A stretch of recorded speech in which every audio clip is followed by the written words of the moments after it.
नमस्कार दोस्तों, आइए आज हम लोग प्रेजेंट कंटिन्यूस के कुछ एग्जाम्पल्स को डिस्कस करते हैं।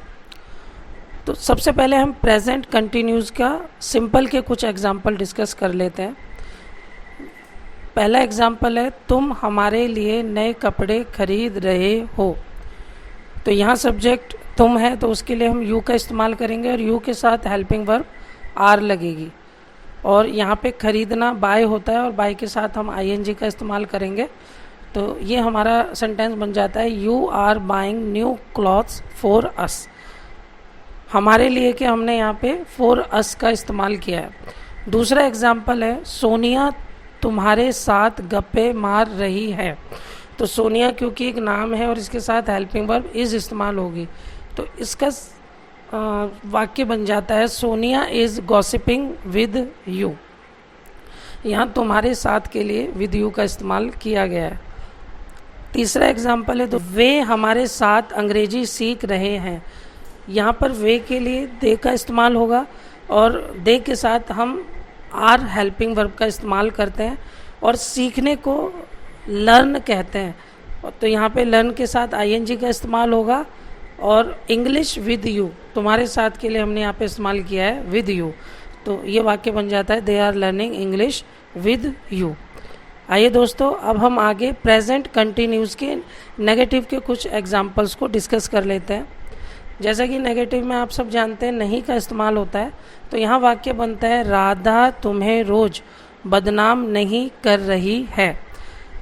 राधा क्योंकि एक नाम है, सिंगुलर हुआ, तो इसके साथ हेल्पिंग वर्ब इज आएगी और हेल्पिंग वर्ब के तुरंत बाद यहाँ पे हमें नॉट का इस्तेमाल करना है। और बदनाम करने को डिफेम कहते हैं और डिफेम के साथ हम यहाँ आईएनजी का इस्तेमाल करेंगे।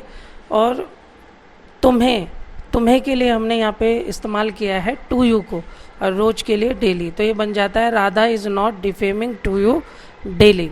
अगला एग्जाम्पल है दोस्तों, हम तुम्हारा जन्मदिन नहीं मना रहे हैं। तो यहाँ पे हम के लिए वी का इस्तेमाल होगा और वी प्लूरल है, तो यहाँ पे हेल्पिंग वर्ब आती है आर और आर के बाद हमने नॉट का इस्तेमाल किया। और मनाने के लिए हम लोग इस्तेमाल करते हैं सेलिब्रेट वर्ब को। तो यहाँ पे सेलिब्रेट के साथ आईएनजी लगाया और तुम्हारे के लिए यूअर और फिर birthday. We are not celebrating your birthday. आज बारिश नहीं हो रही है। तो कभी भी हम मौसम से संबंधित कोई भी वाक्य बनाते हैं तो उसके लिए सब्जेक्ट में इट का इस्तेमाल होता है और इट के साथ हमेशा इज हेल्पिंग वर्ब का इस्तेमाल होगा।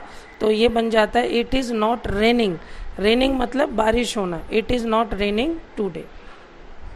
आइए दोस्तों, अब हम आगे प्रेजेंट कंटिन्यूस के इंटरोगेटिव वाक्य के कुछ एग्जाम्पल्स को डिस्कस कर लेते हैं। इंटरोगेटिव में जैसे कि हम सब जानते हैं क्वेश्चंस पूछे जाते हैं और यहाँ हेल्पिंग वर्ब पहले इस्तेमाल की जाएगी। तो पहला एग्जाम्पल होता है, क्या वे तुम्हारे लिए पत्र लिख रहे हैं। तो यहाँ पे वे मतलब दे और दे के साथ हम जानते हैं आर का इस्तेमाल होता है। तो हम आर को पहले लगाएंगे, उसके जस्ट बाद सब्जेक्ट आ जाएगा, फिर वर्ब आ जाएगी और वर्ब के साथ आईएनजी आ जाएगा, फिर ए लेटर फॉर यू, ये पार्ट बाद में आ जाएगा। तो वाक्य हमारा बनता है, are they writing a letter for you. अगला वाक्य हो जाता है हमारा, क्या वह आज स्टेशन पर गाना गा रही है। तो यहाँ पे एक फीमेल सब्जेक्ट है तो उसके लिए हम शी सब्जेक्ट का इस्तेमाल करेंगे और शी के साथ हम इज हेल्पिंग वर्ब लगाते हैं। तो ये बन जाता है, इज शी सिंगिंग, मतलब गाने को सिंग कहते हैं, उसके साथ आईएनजी लगाया और सिंगिंग ए सॉन्ग, यही बन जाता है गाना गा रही है। ऑन स्टेज टुडे, स्टेज पर आज। अगला वाक्य है हमारा, क्या पुलिस तुम्हें गिरफ्तार कर रही है। तो ये बन जाता है, is police arresting to you. तो ये बहुत इजीली ये सब वाक्य बन जाते हैं और कोई परेशानी नहीं होती अगर हमें रूल्स पता है। और जब हम प्रैक्टिस कर लेते हैं तो रूल्स की बिल्कुल भी ज़रूरत नहीं पड़ती, बस ये सब हमारे दिमाग में एकदम छप जाता है कि हमें किसके बाद किसको इस्तेमाल करना है। आइए दोस्तों, अब हम नेगेटिव इंटरोगेटिव को डिस्कस कर लेते हैं प्रेजेंट कंटिन्यूस के। तो ये बन जाता है, क्या वे तुम्हारे लिए पत्र नहीं लिख रहे हैं। तो यहाँ पे हमें सब्जेक्ट के बाद नॉट का इस्तेमाल करना है और बाकी सब कुछ वैसा का वैसा रहेगा। जैसे इसके लिए हम बनाएंगे are they not writing a letter for you. अगला वाक्य बनता है क्या वह आज स्टेशन पर गाना नहीं गा रही है, तो ये बन जाएगा हमारा, वही सब्जेक्ट के बाद हमें नॉट लगाना है, is she not singing a song on stage today. अगला वाक्य हमारा बन जाता है क्या पुलिस तुम्हें गिरफ्तार नहीं कर रही है, तो ये बन जाएगा is police not arresting to you.